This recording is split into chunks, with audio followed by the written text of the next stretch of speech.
بالنسبه لي اي بلد حلوه اصلا. فلقيت تذكره حلوه بحجز على طول. بعدين افكر، بعد ما احجز افكر. يعني الالعاب اللي كنا بنلعب بيها في البيت هي تذاكر الطيران وتذاكر القطر، وبابا جاي من السفريه فجايب لنا شويه حاجات من بتوع الطياره. تحسي ان السفر قربك قوي من نفسك؟ مش قادره اقول قربني من نفسي قد ما هو عرفني حقيقه الامور. ما بقيتيش تشوفي حاجه بتعمليها غريبه. السفر ولا الموبايل؟ الموبايل بيجي يخدم على السفر. السفر ولا الشوبينج؟ لا، الشوبينج ده اخر القاعده والسفر فوق كل حاجه. السفر مع عيله، مع عيلتك يعني، ولا السفر لوحدك؟ كل واحده ليها طعم. اختاري. لا انت كده هتضيعينا. كل واحده ليها طعم. طيب ليه بتحبي السفر؟ مش قادره اقول بحب. انا يعني السفر ده جزء مني، فهو مش حب، ده جزء من الميه والهواء والعيشه والاكل والشرب. السفر جزء من مروه، جزء مني. طب ازاي وصلتي درجه الحب العاليه دي ان هو يبقى جزء منك؟ ما هو زي ما بقولك انا مش شايفاه حب. اولا انا شايفه ان الانسان بطبعه الترحال، ده الطبيعي. ان احنا الانسان الاول حتى كان بيروح يقعد في حته، يتحرك عشان يلاقي ميه، يتحرك عشان يلاقي اكل، يتحرك عشان يمشي من جو لجو تاني، ده الطبيعي. كون ان احنا بعدنا عن الطبيعي خلى ان الناس اللي راجعه للطبيعي شكلها شويه مختلف، بس هي ده اصل الامور. يعني مش الطبيعي ان الانسان يبحث عن الاستقرار في مفيش حاجه المكان اسمها مثلا؟ استقرار دي كلمه الانسان اخترعها. مفيش حاجه اسمها استقرار. انت مش بتشوفي ان في حاجه اسمها استقرار؟ هو الاستقرار هي حاله مؤقته جدا، والتغيير هو الاصل. هو فعلا يعني الدنيا مش ثابته، مش دايمه، دائمه التغير يعني. طبعا. اول مره تسافري كان عندك كام سنه؟ لا بصي، انا حظي يمكن حلو. انا في اسره بتسافر من وانا صغيره. والدي كان بيسافر، اهلي بيسافروا، كنا بنسافر مع بعض سفريات مختلفه كتير. طول عمري بسافر. شكل السفريه بيختلف بقى مع كل مرحله عمريه، لكن السفر طول عمره جزء من حياتنا. يعني الالعاب اللي كنا بنلعب بيها في البيت هي تذاكر الطيران وتذاكر القطر، وبابا جاي من السفريه فجايب لنا شويه حاجات من بتوع الطياره. انا بابايا كان حكم دولي الله يرحمه، فكان بيسافر كتير جدا يحكم بره، وهو بيحب السفر فكان بيسافر يتفسح ويحكم. فالطبيعي جدا ان اي حد بيسال بابا فين، بابا مسافر، فدي جمله معتاده عندنا. طب انت بتحسي ان السفر قربك قوي من نفسك؟ مش قادره اقول قربني من نفسي قد ما هو عرفني حقيقه الامور. يعني بقت كل حاجه محطوطه في حجمها. ما بقيتيش تشوفي حاجه بتعمليها غريبه، لان في 1000 واحد بيعملها في حته تانية بنفس الطريقه بالظبط. ففي تقبل اكتر لنفسك وللغير. قدرتي تطلعي شخصيتك بدون اي حواجز؟ احساسك ان انت مش غريبه، ولا اي حاجه بتعمليها غريبه، ولا لبسك ولا طريقتك ولا تفكيرك، عشان لما بتسافري بتلاقي حد زيك كتير في حتت كتيره وبيتصرفوا كده. يعني ممكن انت تكوني في مجتمع، حتى لو انت في مصر مش كل الناس شبه بعض، كل طبقه ليها طريقتها، وكل سن ليه طريقته، وكل فئه بتتعامل بشكل. فانت في الفئه اللي انت فيها او في الطبقه اللي انت فيها بيبقى في طريقه تعامل ساعات بتبقي مختلفه عنها، ففي فكره او في شكل، او مش محطوطه في القالب اللي المفروض كل الناس في الوقت ده في اللي شبهك محطوطين فيه. فساعتها بتحسي شويه بالغربه او الاحراج، او ان انت عايزه تتغيري او ما تتحركيش كنفسك. لكن لما بتبتدي تتحركي بره وتلاقي ان ده موجود منه في ده وفي ده وفي ده، فبتحسي ان طبيعي ان انا اكون شويه مختلفه عادي. يعني مش عيب، مش اريحيه بقى. يعني هو انا مش لازم اكون كوبي من حد. طيب انت ازاي بتخططي للسفر؟ انت النهارده الاسبوع الجاي طالعه رحله، بتخططي اصلا الديستنيشن بتاعتك ازاي؟ هتلبسي ايه؟ هتقعدي هناك قد ايه؟ هتحمي نفسك من السرقه ازاي كده؟ بصي، هو اول حاجه طبعا يمكن بيبقى فيه خطه عامه للسفر بيبقى عامل ازاي. انا اصلا بشتغل شغل عادي، فعندي اجازات محدوده، فببقى عارفه في السنه في اجازه طويله في وقت كذا واجازه طويله في وقت كذا، وبعد كده اجازات صغيره. بستخدم بقى الاجازات دي كلها يا اما في اجازات في سفريات قصيره انترنال جوه مصر مثلا، او سفريات خارجيه. فانت بيبقى عندك شكل عام لحدودك من ناحيه الايام، الوقت، الاجازات، الفلوس، دول عندك حدود ليهم اصلا. تبتدي بعد كده بقى تدوري على التذاكر. انا بالنسبه لي اي بلد حلوه اصلا. فلقيت تذكره حلوه بحجز على طول. بعدين افكر، بعد ما احجز افكر. يعني الاول بتبصي الاول على العامل المادي؟ المادي والوقت، لان انا والوقت. بشتغل. أيوة. فانا ما اقدرش مثلا ابلان رحله طويله في وقت عندي فيه شغل ضاغط مثلا. انا عارفه ان في وقت معين في تقفيل معين مثلا، او عندي وقت معين هيبقى فيه تريننج او ورك شوبس او كذا، ما اقدرش اسافر فيه مده طويله. ممكن اسافر ويك اند مثلا. لكن انت بتعرفي تطلعي من الرحله الحاجه اللي انت عايزاها. اي حته هتنبسطي فيها لو عايز تنبسطي، ولو انت عارفه ايه اللي بيبسطك. يعني انا مثلا ما اروحش مكان هو مشهور مثلا ان في نايت لايف على طول، في بلاد وفي مدن وفي كده احلى حاجه فيها انك تخرجي بالليل وتسهري. انا ما بحبش السهر، ما جيش بقى انقي الدول دي. يعني انا عارفه ان انا ما بحبش السهر، انا بحب اخرج الصبح بدري، بحب الطبيعه، بحب كذا. فببتدي ابلان على اساس ده، اخطط الاماكن اللي ممكن انبسط فيها بالشكل ده. بس بشوف بقى طبعا اول حاجه تذاكر الطيران، يعني حسب زي ما بقول لك الوقت، ايه التذكره اللي مثلا عليها اوفر. ازاي بقى بتعرفي تجيبي ارخص تذكره طيران؟ لا هي مش دايما الارخص بصراحه. يعني عشان ايه؟ عشان السفر دلوقتي بقى فعلا مكلف حتى مهما حاولتي تلمي يعني. لكن الاكثر مناسبه ليكي، يعني ممكن الاقي تذكره رخيصه جدا فيها ترانزيت مثلا طويل جدا، مش هاخدها. هاخد تذكره ليه مش هاخدها؟ لان انت اللي هتدفعي مجهود وهتدفعي وقت، فانا عندي وقت محدود لاني اخده اجازه محدوده. غير لو حد مثلا طالب وعنده اجازه طويله مثلا اجازه صيف براحته بقى بالظبط، ممكن يدفع ثمن المجهود ده. غير لما يكون واحد بيشتغل او عنده التزامات او عنده بيت او عنده اسره. يعني مثلا عندك طفل، فانت لما بتاخدي ترانزيت طويل فهو كده بيبقى فيه عبء عليكي. بتتبهدلي يعني. بالظبط، وعبء عليه، حرام يعني، احنا ليه نعمل كده؟ فكل واحد بيدور على التذكره الملائمه لظروفه، كل ظروفه الاجتماعيه والماديه والوقت وكل حاجه، واللي يقدر يدفعه من مجهود ومن وقت، ويولف عليها بقى اجازته. مفيش اجابه واحده تنفع كل الناس، وبالعكس كمان ان مفيش اجابه واحده تنفع نفس الشخص طول الوقت. انا في وقت اقدر ابقى فلكسبل في المجهود، لكن ما اقدرش ابقى فلكسبل في الوقت. اقدر اسافر سفريه طويله وفي وقت ما اقدرش. فكل واحد لازم يفكر في المتاح المناسب له ويدفع ثمنه، يعني ثمنه مجهود ووقت. طب ازاي بتعرفي هتلبسي ايه؟ هلبس ايه؟ بصي انا عندي دولاب مخصوص للسفريات. في دولاب سفر وفي دولاب عادي. الدولاب العادي بتاع لبس الشغل والخروج والكلام ده. نفتح دولاب السفر. دولاب السفر دولاب السفر ده متقسم. ده كل حاجه متقسمه. في رف كده بتاع البحر، يعني ده بتاع لما نسافر ديستنيشن فيها بحر بقى وهنبقى طول الوقت في رمله وبحر وكده. وفي جزء صحراء، الصحراء لها لبس، البحر ليه لبس، المدن لها لبس. بتبصي بقى على درجه الحراره قبل لازم. طبعا بتبصي من الاول على المناخ عشان تنقي. يعني مثلا اليومين دول احنا دلوقتي نعتبر في اخر السنه. اخر السنه ده الناس بتبقى دايما متوقعه ان انت هتروحي حته تلاقي ساقعه. لا انا مثلا بحب الشمس، فهدور على اي دوله في النص الجنوبي من الكره الارضيه، زي جنوب افريقيا، زي البرازيل، زي جزء من امريكا، الاماكن الاستوائيه دي صيف. صيف طول السنه. يعني ما اقدرش اقول هي ما عندهاش صيف وشتاء، هي عندها موسم ممطر. قريبه من خط الاستواء، فهي بالظبط. يعني اللي تحت فيه يعني في عكسنا، وفي الاستوائيين بيبقى موسم ممطر وموسم جاف. اللي تحت خط الاستواء عكسنا، هنا شتاء هنا صيف، العكس عشان ده النص تاني من الكره. فخلاص. انت بتحبي الصيف؟ انا بحب الجو الصح، بحب الطبيعه.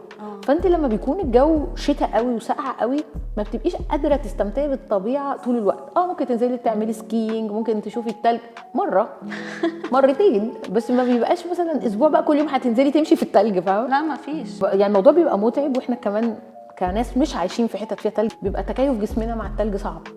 فيعني في المرات اللي رحت فيها اماكن تلج، لا انا كنت بوصل لمرحله ان عيني طول الوقت بتدمع من كتر ما هي سقعانه يا حبيبتي. خلاص غطيتي كل جسمك بس عينك سقعانه بجد، دموع لا تنتهي من كتر السقعه. طبعا ده في الماينسز بقى، ماينس 10 و18 وحاجات كده. لا فعلا في يعني اجسام ما بتتحملش. انا برضو ما بتحملش السقعه هنا، بالك بقى لو انا سافرت. ويعني حسب التعود. يعني قعدت فتره مثلا اسافر كتير في اماكن ساقعه، فبتبقي خلاص جسمك يبتدي ياخد عليها. كان في فتره من حياتي كده، وبعدين فجاه قلبت خليج، بقيت بسافر خليج. فقلبت بقى، ابتدى يجي لي نزلات شعبيه من كتر التكييفات. يعني خلاص انت تكيفتي على السقعه، ففجاه رحتي لابسه حر بتكييفات، رحت عايد بقى. خلاص الجسم باظ. حسب ما تتعودي على ايه. طيب ازاي بتحمي نفسك من السرقه في الاماكن المشهوره قوي، يعني زي ايطاليا مثلا؟ ايطاليا واسبانيا وفرنسا والصيف بقى وبلاوي. ايوه وده بيجرى فيه. بصي اول حاجه الاماكن السياحيه المزدحمه بوجه عام في اي دوله وفي ناس بتزعل مني لما بقول كده في فيديوز، يعني كنت عامله فيديو كده على المغرب واهل المغرب اتضايقوا مني عشان قلت ان ده بيحصل. اي مكان مزدحم سياحي مشهور بيبقى فيه سرقات، ومش من اهل البلد، ده مكان في الموسم ده الحج نفسه فيه سرقات، زحمه. فالحل ان انت تبقي عارفه الاماكن، عارفه ان انت رايحه خلاص تحصني نفسك. اول حاجه ما تلبسيش حاجه ملفته خالص في السفر. انا عمري في السفر ما باخد معايا ذهب مثلا ولا اي حاجه ولا اي حاجه ولا باك باكينج ولا ما تبينيش يعني ان انت مش من هنا. طبعا ده ما تبينيش، بس كمان ما تاخديش معاكي عشان هما في الاخر انت لو رايحه ماشي مثلا في اسبانيا في شارع الرامبلا فمعروف ان كله سياح، فانت مبينه مش مبينه ما فيش حد بيجي غير انت سايحه كده يعني فاهمه قصدي، يعني بيبقى مفهوم.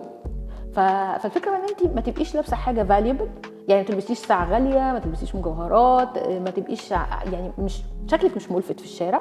ده حاجه ما تنزليش بفلوس كتير، يعني عشان لو حصل واتسرقتي تسرقي حاجه بسيطه. وده حصل قدامي، يعني كنت في سفريات، يمكن اكتر بلد شفت فيها بعيني سفريات يعني اللي جنبي بيتسرق كان في فرنسا في باريس.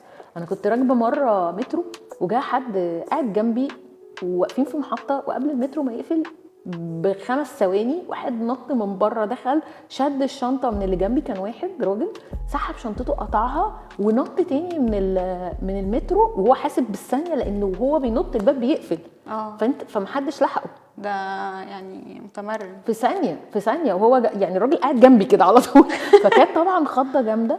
بس في اوروبا عموما انا ما بمسكش مثلا شنطه الورب او باك قدامي، يعني لازم لو لابسه شنطه بالورب بتبقى جوه الجاكيت جوه وقافله عليها عشان ما تتسرقش، ما تتشدش جوه خالص.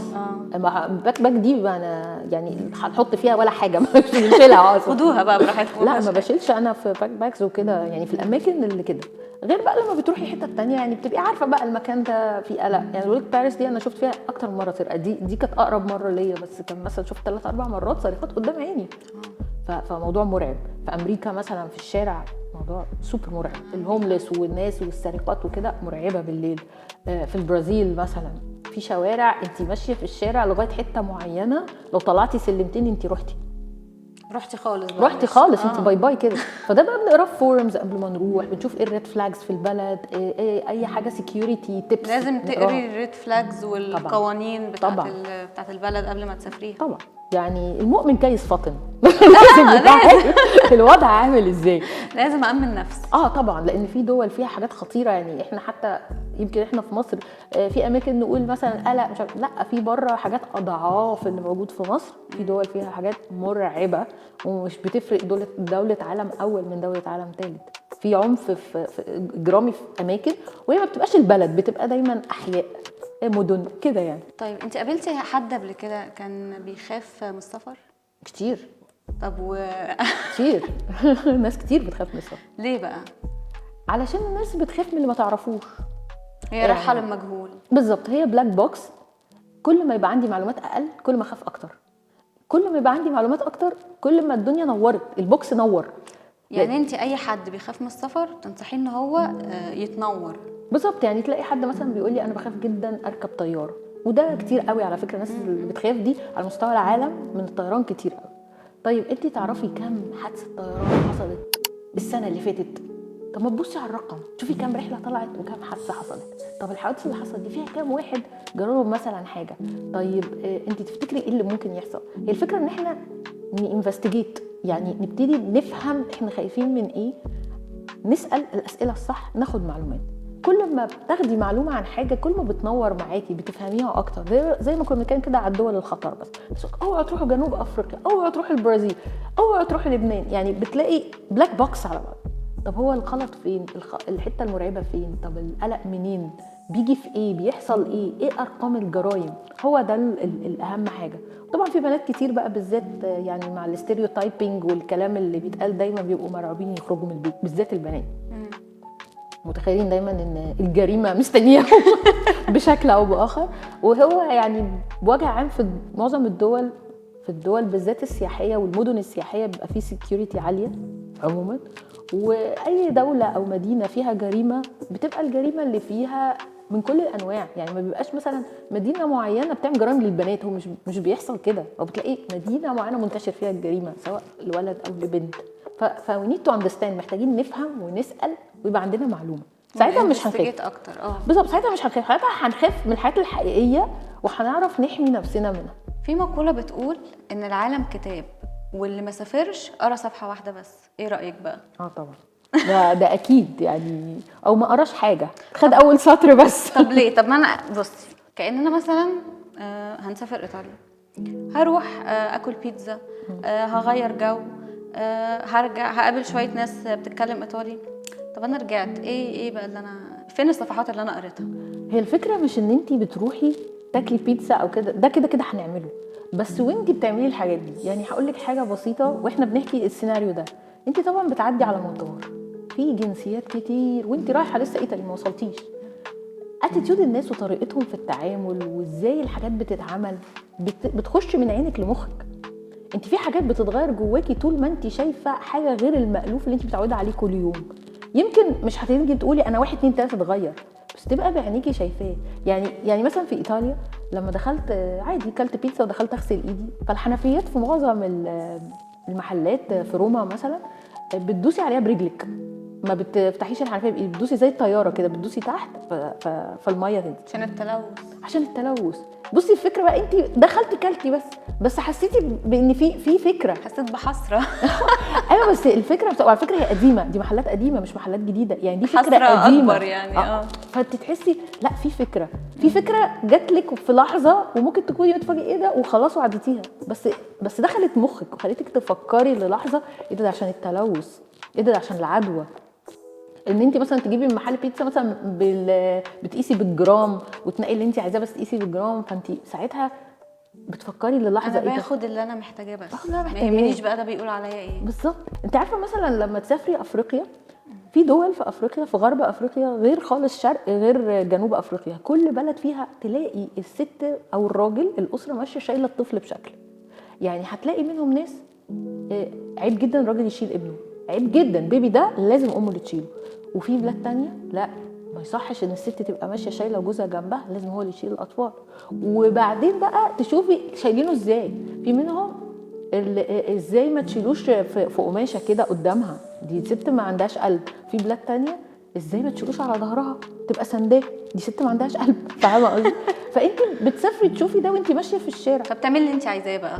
انت بقى بتبقى حاسه وانت راجعه طب ما تمام شيلته بقى وديته لابوك. يعني ده موجود وده موجود وده موجود، بيبقى قدامك كده ايه كل حاجه وبتفكري فيها وبترجعي تقولي خلاص كل واحد يعمل اللي يناسبه.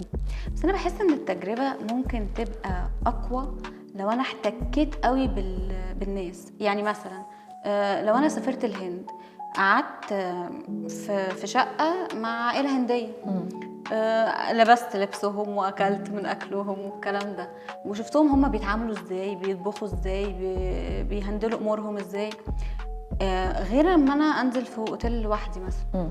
اكيد التجربه دي مختلفه عن دي، مختلفه تماما يعني. دي تجربه ودي تجربه تانية، ومش دايما دي احلى او دي احلى، لان انت اعتبري نفسك في مصر رحتي عند اسره مصريه متوسطه مثلا، غير لما تروحي عند اسره مثلا من دوله من مدينه في الفلاحين، او مثلا رحتي عند اسره في الواحات، او رحتي عند اسره في اسوان.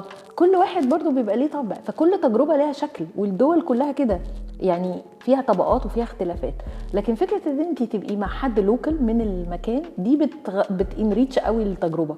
يعني انا ممكن ابقى قاعده في فندق، ولكن في طبعا ويب سايتس كتير جدا ممكن بيها تتعرفي على ناس من البلد ويفسحوكي وتشوفي حاجات، تحجزيهم ساعه تحجزيهم ساعتين.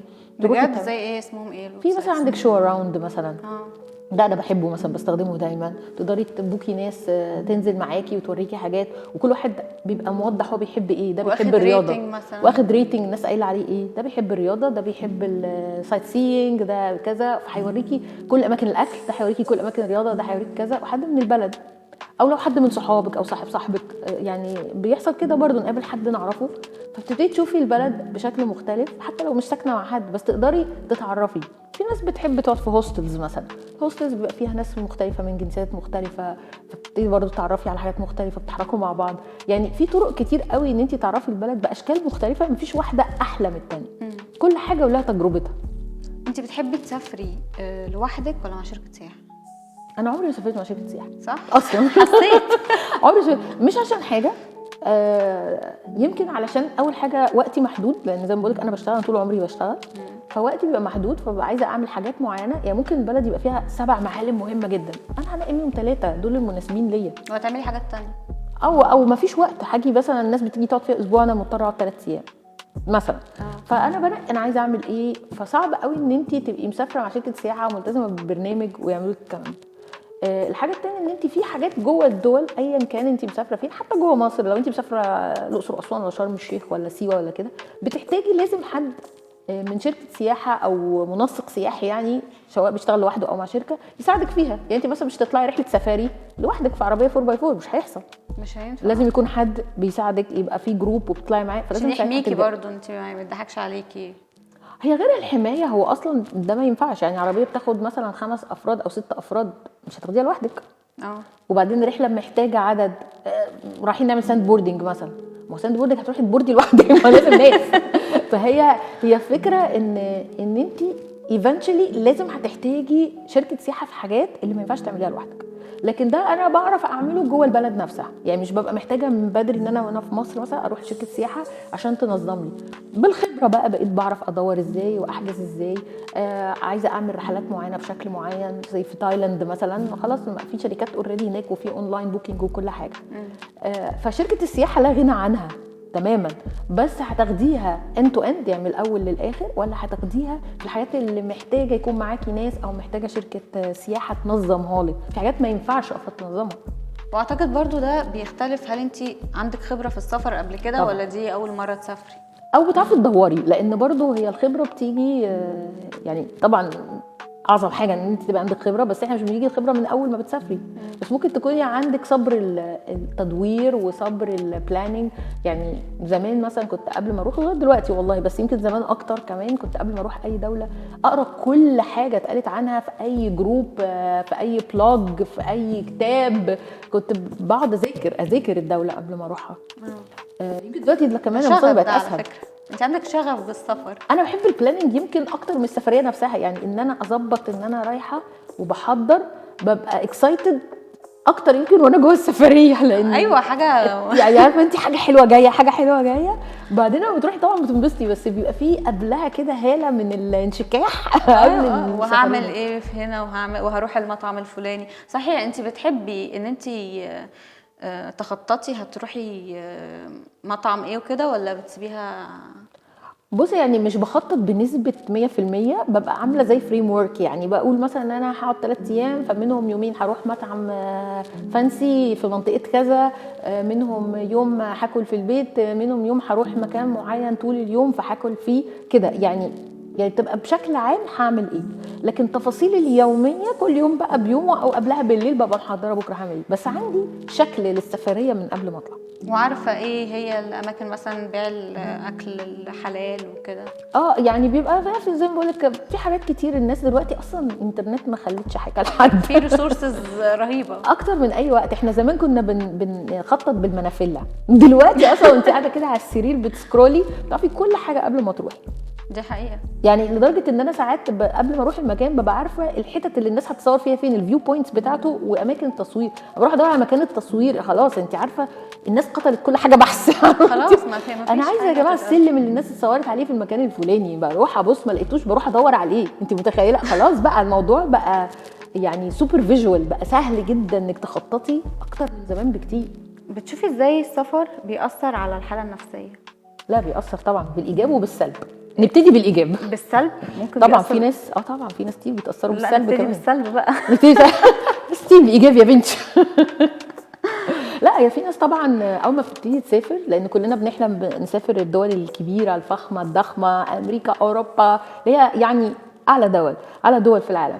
ففي ناس كتير بترجع عندها احساس بالنقم على الحال اللي هي فيه، تبقى راجعه حاسه ايه ده، انا ليه عايش كده، وليه البلد دي عامله كده، وليه بيبقى في كده احساس انا فايتني الحنفيه بتتفتح بالرجل لا دي اقل حاجه. بس قصدي في احساس مختلف بيجي للناس بان فايتها حاجه احلى. فطبعا في ناس بيبقى عندها مشاكل من القصه دي، وفي ناس بيجي لها مشاكل من العوده. يعني ده ديبريشن معروف جدا، ان الناس راجعه من السفر بيجي لها ديبريشن، تبقى مش عايزه ترجع لحياتها العاديه وكده.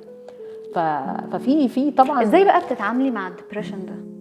ما انا هقول لك بقى الجانب الاخر بقى من الموضوع. لو انت بتسافري كتير، يعني انا بسافر كتير، فدخلنا الاول سافرنا الحاجات اللي بتلمع، امريكا واوروبا وفرنسا وهولندا والجو ده، وبعدين بقينا بنسافر حاجات عاديه ودول مختلفه، ورجعنا لدول تاني، فابتدينا نشوف الحلو والوحش. انت اول ما بتروحي بتشوفي الحلو بس المنور، فبتبقي مخضوضه، ايه ده هو في كده؟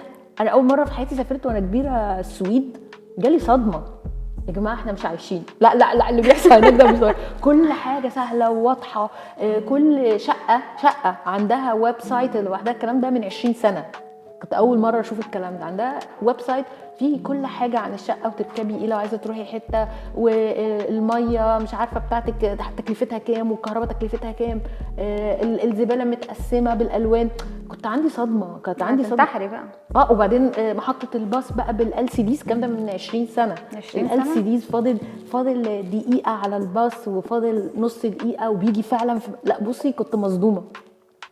بعد كده فاست فورورد بقى، رحت بلاد كتير ورجعت تاني، رحت السويد اكتر من مره. لا بتبتدي تشوفي بقى الحاجات بشكل متوازن، تشوفي ايه الحلو وايه الوحش. عندك نعم كتير في المكان اللي انت عايشه فيه في مجتمعك، مش بتشوفيها من اول مره، بتشوفي اول مره اللي بيلمع هناك، بس بعد كده تقولي لا ده بصي الجو فرق قد ايه، بص الناس اصلا متطبعين بالجو نفسه، هم نفسهم بقوا عاملين ازاي، بص بيتعاملوا مع بعض ازاي، كل حاجه بقى، كل حاجه بتبتدي تشوفي كل حاجه على حقيقتها، بتشوفي الحلو وتشوفي الوحش، فبترجعي عندك اتزان.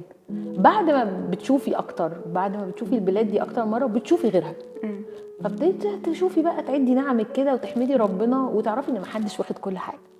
فانا عن نفسي لا ما بيجيليش اكتئاب وانا راجعه، وما برجع من السفريه، لان في ناس بتسافر عشان تهرب. يعني في ناس كتير حتى لما تشوفي بوستات اونلاين وكده، بتلاقي الناس بتسافر عشان تهرب من مشاكلها، عشان تهرب من حياتها اليوميه، عشان تهرب من روتينها، عشان تهرب من الناس اللي حواليها. طب انت عمرك سافرتي عشان تهربي من حاجه ولقيتي لها حل؟ انا ما بشوفش ان السفر ينفع يكون مهرب، ولكن هو بيقدر يقلل الضغط النفسي. يعني ساعات في مشكله بتبقي واقعه فيها اوفر ويلم بقى، بتبقي جواها ليل ونهار وعماله تفكري هطلع منها ازاي، وضغطاكي جامد قوي، فدماغك وقفت. بتبقي داخله في الموضوع مش عارفه تطلعي. لما بتسافري وتغيري مناظر وتغيري المكان اللي انت قاعده فيه، وانا ساعتها بحب قوي، يعني حصل كذا مره في حياتي، بحب قوي السفريات اللي فاضيه ما فيهاش حتى اشغال. يعني اروح نويبع واقعد في الصحراء كده، اقعد في كامب كده في اللا شيء، مش بشغل نفسي كمان في احداث، او اروح اعمل هايك في سينا مثلا او بره مصر. ساعتها بقى بتبتدي يحصل ايه، الاستك المشدود قوي في المشكله ده بيبتدي يرخي شويه، وبتبتدي بقى تكتشفي حل جديد مثلا، او تتعايشي. مش هتتحل خلاص، لو ما اتحلتش خلاص، بس بتبقي بتتعاملي معاها ازاي. لان هو في الاخر كلنا عندنا احمال، هو مفيش بني ادم ما عندوش مشاكل وضغوط، الفرق انت شايلها ازاي. واحد شايلها على راسه، واحد شايلها على كتفه، واحد شايلها بايده، واحد بيتمرن عشان يقدر يشيلها، واحد تقيله قوي عليه. فهي الفكره في كده، ان هي ما بتهربيش، لكن هي بتديكي مساحه بتغيير المكان، بتغيير الجو، بتغيير كل حاجه، ان انت تفكري بشكل احسن وتتكيفي بشكل احسن. بتاخدي كده جرعه من الفريش اير عشان تقدري تكملي، بتفكي زي ما بقول لك كده، اهو بالظبط، استك مشدود قوي قوي قوي، رخرخني شويه بس. طب بمناسبه الكامب بقى، ولا بمناسبه استك مش عارفه. اوكي لا خلينا في الكامب دلوقتي. انت بتعملي كامب للمراهقين، اشمعنى بقى المراهقين؟ بصي انا من زمان، يعني من اول ما ابتديت اخش في السوشيال ميديا، انا من الاول بسافر طبعا من زمان جدا، ما كنتش بعمل حاجه على السوشيال ميديا، وبعدين قررت ان انا اشارك المعلومات اللي انا اوريدي باخدها، يعني الناس كلها بتيجي تسالني عليها في الشغل وفي البيت وفي العيله وفي الجيران، عشان عارفين ان انا بحب السفر وعندي معلومات. فقررت اني اشاركها على السوشيال ميديا من 6 سنين مثلا كده. بعد ما ابتديت اشاركها، ابتديت احس ان انا عايزه اكلم فئه عمريه صغيره شويه، عشان اوريهم السفر بنظرتي. يمكن الكبار خلاص يعني تشربوا بشويه افكار منها، ان احنا مثلا بنسافر نصيف ونتفسح ونغير جو، وده كلام يحترم، ولكن ده مش كل الموضوع. السفر فيه تطور للشخصيه كبير جدا، مدرسه كبيره في الحياه، مداعبه للحواس. يعني الحاجات اللي بتقري عنها وتشوفيها في كتب وفي فيديوهات وكده، بتلمسيها وتشميها وتشوفيها، مداعبه للحواس. هو ده تصور الانسان الحقيقي. فكنت حاسه ان انا محتاجه اكلم سن اصغر، فابتديت اعمل توكس في اماكن كتير للناس الصغيره اللي هم المراهقين واللي لسه في الجامعه. وعملت ده في كذا مكان، عملت ده في شركات، وعملت ده في مكتبه اسكندريه، عملته في مدارس، عملته في كذا مكان. وده ما كان يعني كان بدايه، بس ده ما عمليش ساتسفاكشن. مش ده بس اللي انا عايزه اعمله، انا اعمل ايه تاني؟ عايزه اعلمهم اكتر. انا خبرتي في التعامل مع المراهقين مش كبيره، يعني ما عنديش العلم للدخله للسن ده في تعاملات طويله. فساعتها فكرت وربنا هداني لمجموعه من الناس نقدر نشتغل مع بعض، ناس متخصصه في المراهقين، وده طبعا بمساعده جوزي عشان هو عنده اوريدي يعني ده جزء من شغله ان هو بيشتغل في الصحه النفسيه. فكان حظي الحلو بقى ان عندي خلاص العنصر بتاع الصحه النفسيه موجود وبثقه، وعندي العنصر بتاع المعسكرات، وده حد انا بشتغل معاه وبثق فيه وشاطر جدا في الجزء بتاع الكامبينج وازاي نعمل خيم وازاي نعيش في الحياه الطبيعيه والنزهات الخلويه وازاي يتعلموا سرفايفل سكيلز. وبقيت انا ماسكه الجزء بتاع هنسافر فين ونسافر ازاي وكام يوم وهنعمل ايه. فاحنا كده الثلاث عناصر اللي انا نفسي اوصلهم للناس بقوا مجهزين. فابتديت من هنا بقى اشتغل على المراهقين في الحته دي. وكل كامب بتشوفي الفرق ما بين اللي جالك من اول يوم لاخر يوم، مع ان الكامب 3 ايام ويومين و4 ايام. اسالك في الموضوع صدمه والله صدمه. الناس بتتحول. تغير في ايه بقى؟ في طريقه تفكيرهم. انا امي مثلا بتبعت لي بعد ما اولادها يروحوا ما فيش في نفس يوم تقول لي انا اول مره ابني ما يشحنش الموبايل من يوم ما نزل من البيت لغايه النهارده. بيبقى تغير لحظي ولا لا هو انت فتحتي له باب. فتحتي له باب مختلف. يعني هم نفسهم بيقولوا لي احنا ما كناش نعرف ان ينفع ننبسط من غير ريموت وموبايل، يعني حاجه في ايدنا بنعمل كده. فالولاد نفسهم مش عارفين ان ده موجود في الحياه. فكره التواصل، فكره حتى سيبك من التعليم، التواصل نفسه مع الطبيعه ومع بعض، وكل واحد جاي من حته غير التاني، ده بيعمل جواهم حاجه مختلفه خالص على ال3 انفار اللي يعرفهم في النادي وال3 انفار اللي يعرفهم في المدرسه. ففي تطور كبير. الاقي امي مثلا بعتالي تقول لي انا اول مره في حياتي ابني يقول لي عايز اجرب اكل. هو ما بيرضاش ياكل معانا اصلا، انما بيقول لي انا عايز اجرب ده، لانه اكتشف ان في حاجات ما جربهاش في الحياه حلوه، هو يجربها. فجرب بقى يمكن يطلع في حاجات تانية حلوه. واحده تانية بعتت لي بعد تاني يوم تقول لي يعني بعد ما ابنها رجع بيوم بتقول لي انا اول مره نازلين كلنا، فابنها بيقول لها هاجي معاكم. هو اصلا كان بطل ينزل معاهم من زمان، غير متقبل للمحيط بتاعه، خلاص زي عارفه المراهق بيبقى قافش كده من كل حاجه. هو اكتشف انه مش محتاج يقفش. وطبعا احنا بنعمل جوه الكامب بيبقى فيه جزء صحه نفسيه، بنتكلم على تفريغ المشاعر وعلى الغضب وعلى الفرق وانت حاسس بايه وحاسس ليه، والاحساس بهيرا الناو اللحظه وكده. يبقى عنده شغف كده للسفر، بقى عنده شغف الحياه. هو اكتشف ان في حاجات هو مش عارف انها موجوده، اكتشف انها موجوده، فبقى عنده احساس ان واي نوت ادور واجرب، يمكن الاقي حاجات تانية. فالسفر بيعلمك ازاي تدور، ازاي تدور جوه نفسك، اتعرف على ايه الحاجات ونقي منها. يعني حتى كنت دايما اقول لهم ممكن حد يجي معانا كامب ويلاقي ان هو مش بيحب خالص، لا يحب يقعد في خيمه ولا يحب يمشي في شمس ولا يحب ينزل بحر، عادي. ده في حد ذاته مكسب. انت عرفت ان انت ما بتحبش ايه، حلو جدا. او عرفت بتحب ايه فتكمل فيه، دي حاجه مهمه جدا طبعا. طيب تفتكري مروه بقت اسيره للسفر؟ مش عارفه قصدك ايه باسيره، بس يعني ما تقدريش تعيشي من غير ما تسافري؟ طبعا. ده طول عمري مش النهارده يعني. ده انت شايفه ان ده مأثر عليكي بالسلب ولا بالايجاب؟ بالايجاب. يعني ما اثرش عليكي بالسلب؟ لا خالص، بالعكس انا بحس ان انا بشحن. لو قعدت فتره ما سافرش ما شحنتش، لا اشحنوني، حطوني في الكهرباء. ناس كتير بتشوف ان السفر ده لفئه معينه. زي ما انت عارفه دلوقتي الحاله الاقتصاديه مش في احسن احوالها يعني وكده. فمثلا لو انا عايزه اسافر وانا طالب وكده ومصاريفي على قدها، ازاي احوش اصلا للسفر؟ وايه يعني ازاي ادي لنفسي الدافع ان انا استمر ان انا احوش؟ بصي خلينا نتفق ان انت بتدفعي حاجه عشان تسافري. الحاجه دي مش بس فلوس، او مش، وممكن تكون حاجات تانية. يعني بتدفعي وقت، فلوس، مجهود. لو انا عندي ندره في حاجه منها، ندره في حاجه زي مثلا ايه، الفلوس عندي مش كتير، طب ما انفست في نفسي وابذل مجهود. في عندنا ويب سايتس كتيره قوي دلوقتي والدنيا منفتحه ان حد ممكن يسافر يتطوع يشتغل وياخد قصاد كده مثلا accommodation ان هو يقعد في حته وياكل ويشرب. في كده، في ان انت ممكن تأدي مهام معينه. في ناس بتروح تشتغل في مراكب في البحر عشان تسافر في المركب. في ناس بتروح تشتغل في مزارع تجني محاصيل في فرنسا وفي اسبانيا وفي مالطا عشان تقعد. في حاجات كتير قوي. ممكن تروح ترعى بيت في غياب حد عشان تقعد في البيت ده. ده مجهود، ده ما دفعتش فلوس، دفعت مجهود. في برامج تبادل طلابي. طب مثلا الطيران، تذكره الطيران ما هي ما انا هقول لك بقى في حاجات مختلفه كتير يعني. في تبادل طلابي مثلا، تبادل طلابي ممكن يكون مدفوع كامل، بس ده ما بيروحش لاي حد، بيروح لمين؟ بيروح للشخص اللي باذل مجهود على نفسه، الشخص اللي بيعمل حاجات تخليهم ينقوه. فانا كده محتاجه ايه؟ اشتغل على نفسي. لو انا عندي ندره في الفلوس يبقى اشتغل على السكيلز، على المهارات اللي تقدر توصلني. دي حاجه. الحاجه الثانيه، تذكره الطيران هي من اصعب الحاجات اللي بتتحوش يعني ممكن توفري في الاكل، ممكن توفري في مواصلات جوه البلد، ممكن توفري في الطيارة. لكن الطياره لا. فدي اللي محتاجه قوي افكر فيها. هرجع اقول ان بس دلوقتي في طيران رخيص يعني ده حاجه، ده فعلا ده حاجه. الحاجه الثانيه ان في تفكير بتاع ان السفر بيساوي امريكا واوروبا، ده خلص بقى يا جماعه. السفر ده ان انا اصلا جوه مصر بسافر المحافظه اللي جنب ناس اسمي سافرت. فما اقدرش احط كل تفكيري في شكل معين والمت نفسي واقول مش عارف. ممكن تسافر جوه بلدك، ممكن تسافر بلاد قريبه بمراكب وتسافر بري، ممكن الناس بتسافر مشي، ناس بتسافر بعجله، ناس بتسافر بموتوسيكل. انا سافرت بموتوسيكل كذا مره، وده طبعا سافرت مشي قبل كده؟ ما سافرتش مشي، سافرت الموتوسيكل. دي ابطا حاجه خدتها. ولعلمك حاجه يمكن الناس كتير ما تعرفهاش، ان انت لما بتسافري بوسيله مواصلات بطيئه بتنبسطي اكتر وبتشوفي كميه تفاصيل رهيبه. ففعلا السفر بالمواصلات الاقل الابطا دايما بيبقى ممتع اكتر. لكن انا ابقى حاطط في بالي ان انا عشان اسافر لازم اسافر امريكا، ولازم اسافر بالطياره، لازم اقعد 3 اسابيع، لازم اقعد في فندق مش عارف ايه، لازم ايه، مش هتحرك كده خلاص.